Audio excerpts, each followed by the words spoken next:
G'day everybody. With less than 2 weeks to go until the Victorian trout season opens, I'm just getting a few things prepared, ready to go because I'm excited. Conditions are looking fantastic across the region at the moment. We've had plenty of rain and those fish are going to be feeding like I would feed at the local sushi bar. I love those sushi rolls. Righto. I just want to run through a few things that I'll be taking with me this Victorian trout opening, and these are the things that I recommend you carry, or things, either these things or things just like these, and I'm going to tell you why I've chosen them. Right, I like to keep things simple. I've said that plenty of times before in some of my other videos. Keep it simple, stupid. Here's my tackle box. I don't have to carry great big tackle boxes. I've got them. I've got about 5 tackle boxes just in this little room and a couple out there in the garage. But I like to keep things simple. When I go trout fishing, I just carry a small container. In here, I have got some split shot sinkers on this side. Heaps of jig heads just there ready to go. Some hooks and a couple of pre-rigged soft plastics. Now, with all the rain that we have had this winter and the fact that the rivers and creeks are all so high at the moment, you would be crazy to go trout fishing this season without taking worms. Even if you are not hoping to fish with worms and you're just planning on lure fishing, I suggest you take some worms as a backup because there's still plenty of water around and there's going to be a lot of worms in the system. And at the moment, I've got a punnet of the Nathalia Euro crawlers. And I've got them here because I went out fishing the other day with the kids. It wasn't that I was too lazy to dig worms, I was just running late. So I grabbed some at the service station and off we went. We went over to Tungamar and caught nothing, but we got out in the sun and it was great. I'll be fishing with 4-pound monofilament line. A lot of people prefer braided line. I'm a bit old school when it comes to trout fishing. I like the monofilament, and my very, very favourite is Maxima Ultra Green. I just find I like to have that stretch in the line when the fish jumps. I'll go into that in another video at some stage, but I'll be spooled up with Maxima Ultra Green fishing line. I will have some jig, as I said, some split shot sinkers, some jig heads, some small hooks. There's a couple of pre-rigged soft plastics. Now this is probably what most people are going to be interested in, lure choices. I've got some striped tiger nymphs and some striped tiger froglets. I will not go trout fishing without them. And I've got the jig heads in there to match. The soft plastics don't send off as much of a vibration. The water could go anyway. We don't know how much rain we're going to get in the next 2 weeks. But the soft plastics can be used if the water's high. The trout will still hit these aggressively if the water's high and if it's got a reasonable clarity. But if it's really muddy and dirty looking, you'll struggle with them. But I'll be taking them anyway because each stream has different sort of setup. One creek might be really clear, one might be really dirty, but I'm pretty sure they're all going to be high. I have got oodles of spinners in here. I love bladed spinners. That is a rooster tail, fluorescent orange and green. I think it might be called Fire Tiger. A rooster tail in Fire Tiger colour, as long as it's bright, fluorescent, send off a flash, send off a vibration, that should work. That'll work in water dirtier than what the soft plastics will work, but even in the really filthy dirtiest of waters you'll struggle with that, and that's where your worms will come in. But yeah, rooster tail in bright colours. I've got 1, 2, 3, 4 of that very spinner just here with me now. I've also got some Super Vibrax bladed spinners. I love these things.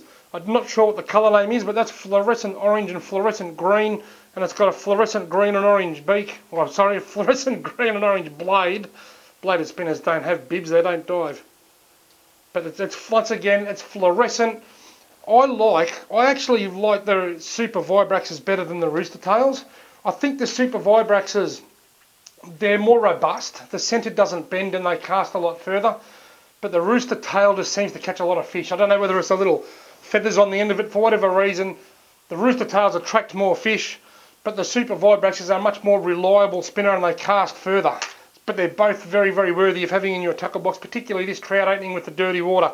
If the water's a little bit clearer in the particular creek that you're fishing, you may choose to go to something like that, which is once again a Super Vibrax, but it's a gold. It's a gold colour, a metallic colour. They seem to work very well in spring, the metallic colours. I also have a few Minnows. Here I have a Xeric minnow, which is a really small little minnow. I've got in here, ready to go, 2 Xeric minnows. One is pink and gold, and one is bright yellow. The Xerics are a brilliant little minnow, They're nice and brightly coloured, which is ideal for murky coloured waters, and they dive deep, which is great for those really deep holes or the larger rivers that you may be fishing, such as the Midder or the Kiewa. I've also got 2 wild bait minnows. I'm a huge fan of the wild bait minnows. I reckon they're dynamite, particularly in the clearer water. They've got a fantastic natural presentation, a really good finish. They're a bit light for casting, but in the rivers that's never a problem. They always swim really, really well, and they're a great fish taker. And I won't go fishing without these minnows in my tackle box. Some Xerac minnows for the deep diving ability and their bright colours, and some wild baits for the natural presentation. Just remember, folks, with any minnow that you're using, whether it's a Rapala, a Pontoon 21, what else is there, Atomic, a Daiwa, whatever you're using, with any little minnow, it's imperative that you use a loop knot. Loop knots are very, very important when you are fishing with minnows. Right, for rods, I will more than likely be using this rod. I might have to break this in half so I can actually show you in the shed.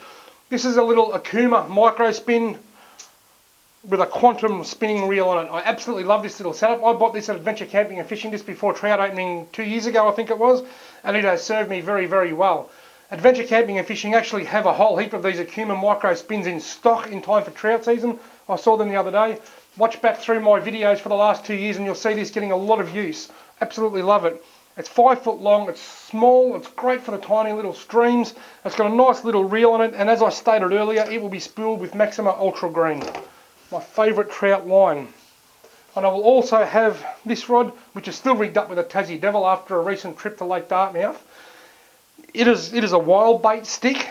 It's got a Shimano CI4 Stratic on it. It's a beautiful rod and reel to use, a fantastic combination. It will work in small streams, but it's more beneficial in the larger waterways because it'll cast smaller lures further than what the Akuma will. So if you're in a small stream, the little Akuma is ideal. If you're in a bigger river, the big wild bait stick with the, well, not say big, it's like 6 foot tall, it's 5'6", but the longer, stiffer wild bait stick with a CI4 Stratic will give you that extra casting distance and will come into its own in the rivers. The Akuma will work well in the bigger waters, and the wild bait stick will work well in the smaller waters. But if you're like me and you just like to have everything right down to the finest little micro-managed fishing rod, then that's what I'll be using. I'll be using the wild bait stick in larger waters like the Midder or the Kiewa River, and I'll be using the Akuma Microspin in some of the smaller streams that I'm not going to name because they don't handle too much fishing pressure. Right, so that's pretty much it, folks. That's what I'll be using this opening. That's what I'll be taking with me. I will have bladed spinners, which I'm presuming, or I'm tipping now, given recent rainfall, I think I'm going to be catching trout on bladed spinners on opening. I may be catching trout on striped tiger, froglets and nymphs if the water's not too dirty. I've got minnows here to try as well, and above everything, worms will work. That is one certainty that I do know is that worms will work this opening weekend. I hope you got something out of this, and I hope you find this beneficial because a lot of people have been asking me lately where to go and what to use. I can't say where to go because I don't know how much rainfall we're going to get between now and opening.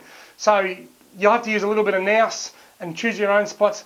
But hopefully you'll get out of this video some information as to what you should take this Victorian trout season based on the current conditions that we have. And please, folks, remember, I don't browbeat, I don't ram things down your throat with my ideals, but I highly recommend catch and release for trout in our Victorian streams and rivers because I do not see very many stockings. There's a couple of isolated trout stockings, but most of the trout are stocked into lakes where they don't breed. So if you're in a trout stream, it is very, very important to look after that stream and practice catch and release. And if you want a trout, head to Lake Eildon or Lake Dartmouth or one of the other lakes that has a great population of stocked trout. Good luck this opening weekend. I can't wait. 2 weeks to go.